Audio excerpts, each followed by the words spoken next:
gente, mais um destaque aqui no nosso Morning Show. O Ministério da Justiça de Lula aciona os Estados Unidos e a Interpol pela extradição de Alan dos Santos. O jornalista está no país desde 2020 e é considerado foragido após ter a prisão preventiva determinada pelo STF a pedido da Polícia Federal no inquérito das fake news. A gente tem o Paulo Figueiredo, que está lá nos Estados Unidos, e eu sei que tem muito a dizer a respeito disso. Diga, Paulo. Na verdade, o que está acontecendo, Paulinho, em relação a esse assunto é um bando de confusão, né? Eu acho que tem confusão por parte da imprensa, tem confusão por parte do Ministério da Justiça. Eu vou tentar arrumar um pouco esse assunto na cabeça das pessoas.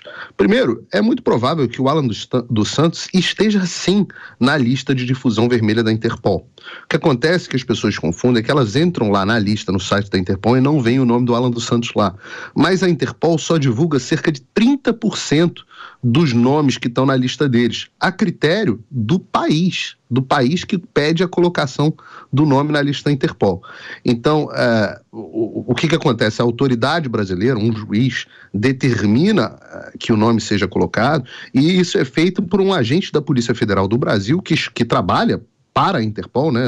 A Interpol tem, na verdade, ela não tem funcionários próprios, ela tem funcionários emprestados das polícias dos diversos países membros da Interpol.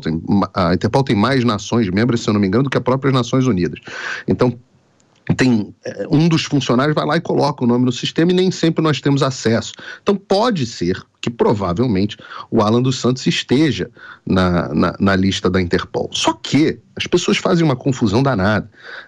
Elas falam, fulano de tal vai ser preso pela Interpol nos Estados Unidos. A Interpol não age dentro do território americano. Ela tem zero jurisdição aqui dentro. A Interpol funciona como uma entidade independente que ela é mais um banco de dados do que qualquer outra coisa. Então, por mais que na Interpol seja, eles mesmos dizem que é estritamente proibido que qualquer nome seja incluído na lista da Interpol por causa de uma prisão de caráter político, religioso, militar ou então racional, eles devem ter incluído ainda o nome do Alan dos Santos, e isso não deve ter tido nenhum efeito aqui nos Estados Unidos, como não tem. Eu vou contar uma história engraçada para vocês. Quando o Alan dos Santos esteve lá nos Estados Unidos, aqui nos Estados Unidos, mas em Nova York, protestando lá na porta, confrontando os ministros do STF, eu não me lembro se foi o Alexandre de Moraes ou o Barroso, viraram e falaram, esse cara aí tá com o nome na lista da Interpol, pega ele. E o policial americano virou e falou assim, eu não posso fazer nada. O fato dele estar com o nome na lista da Interpol não vale nada aqui nos Estados Unidos. Para você ser preso nos Estados Unidos, você tem que ser preso por uma autoridade americana e com ordem judicial dentro dos Estados Unidos. Um outro capítulo é o capítulo da extradição. Interpol é uma coisa, uma ordem de um juiz brasileiro vai para um banco de dados, e aí se o sujeito for pegar um avião, por exemplo, e for deixar os Estados Unidos, aí ele pode ser preso, mas dentro do território americano ele está absolutamente protegido, tá? Agora a gente está falando de uma outra coisa, que é a extradição. O pedido de extradição que os jornalistas estão falando aí agora, eu não sei se a confusão está do ministro, porque o ministro sabe pouco de justiça, ou se a confusão está acontecendo por parte dos jornalistas, que também não entendem nada sobre esse assunto.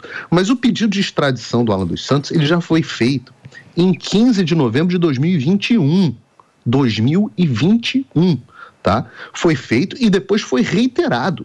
Só que tem um problema. Para você ser extraditado dos Estados Unidos, o que significa a extradição, né? Alguém ser preso aqui e levado para ser julgado no Brasil. Você precisa cumprir os termos do acordo de extradição entre o Brasil e os Estados Unidos. E o acordo está público, qualquer um pode entrar na internet e procurar lá o acordo. O acordo lista 34 crimes que são passíveis de extradição. E aí tem lá roubo, assassinato, estupro, etc, etc. Só que além desses 34 condutas, as condutas também, além dos 34 crimes previstos, as condutas precisam ser consideradas crimes nos dois países. Então não basta você acusar alguém de lavagem de dinheiro, por exemplo, que está descrito lá nos crimes. o ato em si precisa ser considerado lavagem de dinheiro no Brasil e nos Estados Unidos para que seja feita a extradição. Além disso, os Estados Unidos dizem que o devido processo legal precisa ser observado, o devido processo legal dentro das leis americanas. E aí aqui tem um conceito chamado probable cause, que você precisa demonstrar que é mais provável do que improvável que o sujeito de fato tenha cometido o crime. E está tudo lá no Tratado de Extradição. Por exemplo, você tem no artigo 5, no inciso 6, ele diz que quando o crime ou delito for de caráter político, não haverá extradição. E sabe de quem é o critério de análise se houve crime político ou não? Do país requerido, ou seja, no caso dos Estados Unidos. Então, os Estados Unidos vão olhar o caso e vão verificar se o crime analisado é de caráter político. Sim. Sendo que também tem um problema. Calúnia, injúria e difamação não são contemplados nesse tipo de coisa. A primeira emenda americana é muito clara, dizendo que não pode haver nenhum tipo de vedação à liberdade de expressão.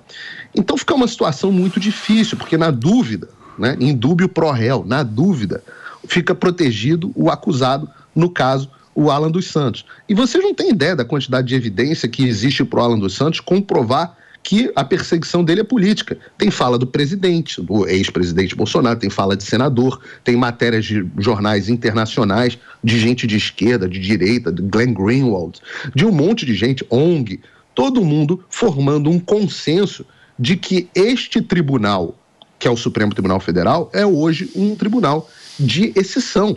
E o tratado também diz que crimes julgados por tribunal de exceção não serão julgados.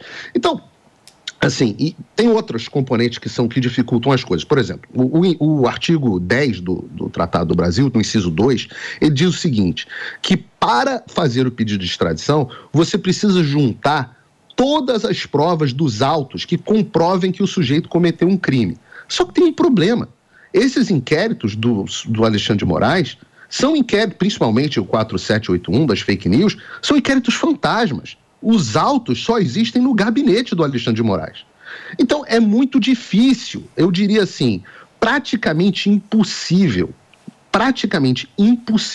que os Estados Unidos concedam a extradição do Alan dos Santos ou de qualquer um dos acusados e julgados por esses inquéritos do Supremo Tribunal Federal. Então, assim, o que vai ser bacana nessa história? E é muito interessante analisar. Provavelmente o pedido acontecerá e haverá uma negativa. Se não tiver havido já. Havendo essa negativa, isso servirá como comprovação de que o Alexandre de Moraes e o Supremo Tribunal Federal estejam agindo em caráter político. De posse dessa comprovação, isso decretado pelo Departamento de Justiça americano, de posse dessa declaração, é possível retirar até o nome da lista da Interpol.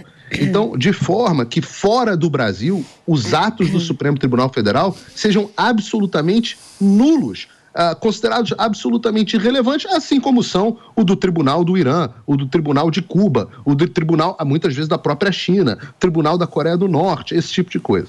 Obrigada, Paula. A gente segue acompanhando o caso de Alan dos Santos.